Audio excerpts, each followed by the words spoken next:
Happy Endgame Day. Okay, so we are here at Digital Spy. I'm Hugh, I'm the movies editor. And I'm Ian, I'm the deputy movies editor. And we will be talking about Avengers Endgame, which arrives today in the UK, tomorrow in the US, so sorry about that, guys. This is the culmination of 11 years of the Marvel Cinematic Universe, 22nd film, almost wrapping up Marvel Phase 3. Yes, not quite. Not quite, and of course following on from the climactic ending of Avengers Infinity War last year. This obviously will be completely spoiler free as well, so feel free to send in your questions, but any spoilers, we're not going to say anything, not even going to allude to anything. No. Because you need to experience it for yourself. Everyone. Marvel paid us to say that. Okay, so we'll tell you what we can about the plot, which isn't very much. As you'll remember, Infinity War, all about Thanos collecting the Infinity Stones for his shiny Infinity Gauntlet. Despite all the attempts of the Avengers and the Guardians and every other hero you care to mention, he succeeds, snaps his fingers, half the population of the universe are gone, including... Plants and animals. Yeah. Poor plants. And Spider-Man. Yeah. So Endgame picks up in the aftermath of that. As we've seen from the trailers, I mean, we can only really tell you what you've seen in the trailers, so people are very sad. There's a kind of post-snap world where they have support groups for sad Captain America, and they're just trying to figure out how to move on. Yes. Can they move on? Yes. Where they go? And obviously... if they can't move on, how can they undo what has been done? And about the only other thing we can say, Tony and Nebula are up in space after getting stranded on Titan at the end of Infinity War. There's a bit of Captain Marvel. She finally shows up. If you've seen the post-credit scene on Captain Marvel, that won't be a spoiler. If you haven't, or the trailer, apologies. She's also on the poster. She's on the poster, yeah, true. It's not a spoiler. And yes, and then they hatch a desperate plan to undo all those deaths. If Do they can. Succeed? Is it just them failing over and over again? Is it just a bit of Thanos being a Last Jedi? farmer for 3 hours? Who knows? We do. Or do we? But we won't tell you. Okay. So, I mean, what we can tell you is a bit about what the film is like in some veiled language. I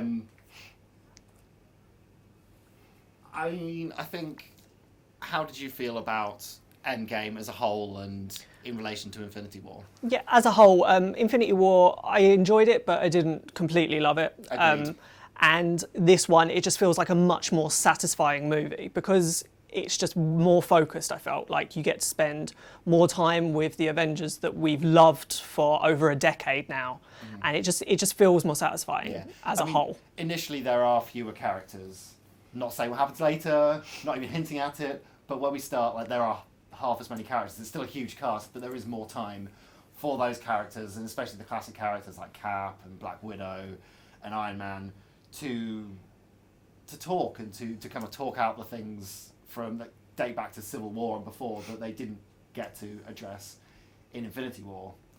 It just felt, in Infinity War, it was very much like, oh, so we're going to follow these characters. Oh, no, now we're going to skip to these characters. And it never really felt like there was a cohesive way through, whereas this one feels more like that. Yes, I mean, they are very much two parts of one film because I had issues with Infinity War and I didn't think it was particularly balanced because it's a lot of action and not a lot of the character stuff. But taken together, they tell a complete story and you get what you want from both sides. And the ending... that we're not even going to go near. But it's safe to say, it's a cliche, but Marvel fans, if you've been a fan of the universe and the comics to date, you won't be disappointed. Like it's hard to believe that come the end of its 3 hours that you'll feel disappointed. There's a lot of fan service.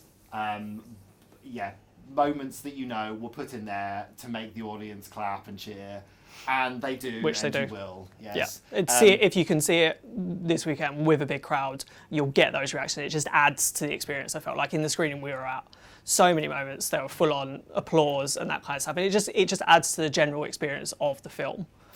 if you don't like people making noise in your films, maybe wait till it's out on DVD. Yeah, or just go and see like a super early screening, like early morning screening or something, but something will happen. Monday morning.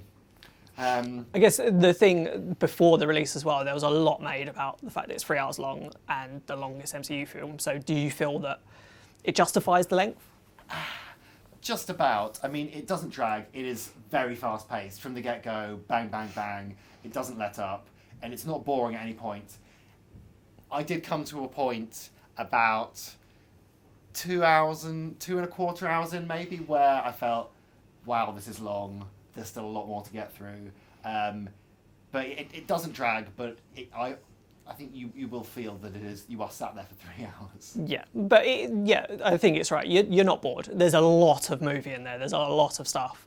And unfortunately, I don't really think, because everyone's like, oh, can you go to the toilet at any point? Probably not. You're going to miss either a major point that sets up something else, or you're going to miss a really cute bit of character moment or fan service. And it just feels like you will miss out if you leave any point. I mean, my advice would be don't have a drink for a Halfway few through? hours. Like, if you're going in the evening, have lunch and then don't have any tea, as in a cup of, no cups of tea, and you'll be fine. Yeah.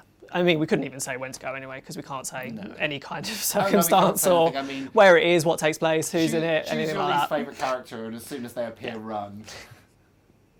Okay, should we talk a bit about the characters? If you, I mean, can we talk about how much more can we It's talk a about bit the of characters? I mean, they are given more of a more time to breathe. In Infinity War, I think Captain America had 20 lines or something.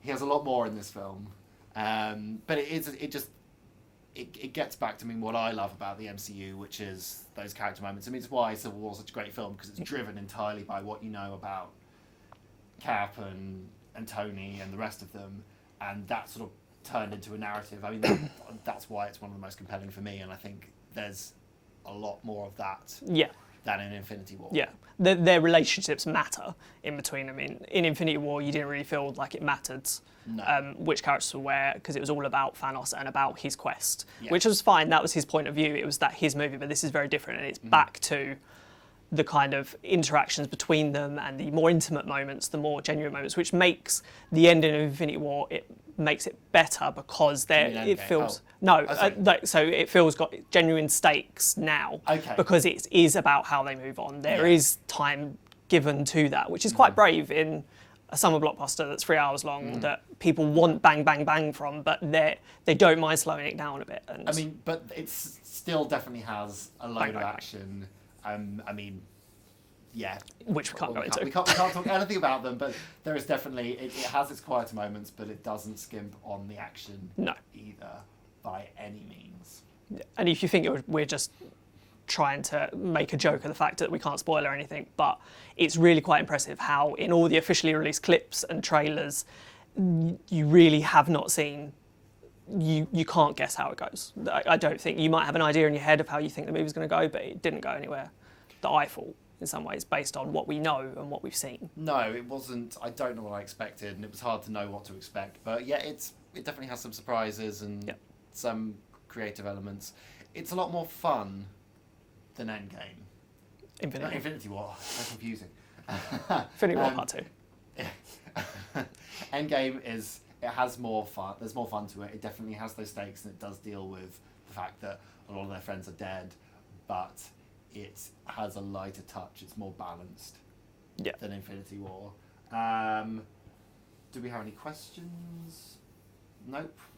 Is there anything we haven't covered? I don't really feel... No. Does it set up Phase 4? Can't say. Can we say anything? Not really. I don't think. But it's up to you. Okay. No spoilers. Sorry about that. But I think there's plenty. I think we can say there's plenty to chew on and there's plenty to discuss once you've seen the film, and we'll definitely be going into that kind of coverage on our site. But for now, we'll keep stum about that kind of thing. But there will be stuff that you can discuss, and I feel the issue we both had with it is a very spoilerific one. But that will be a term of discussion among fans, I think, in the days to come. Definitely. Okay. Well, as as Ian said, if you want to catch up on more of our Endgame coverage or anything else that you fancy, bit of soaps, bit of Game of Thrones, then head over to digitalspy.com, and thank you for watching. Thanks. Bye.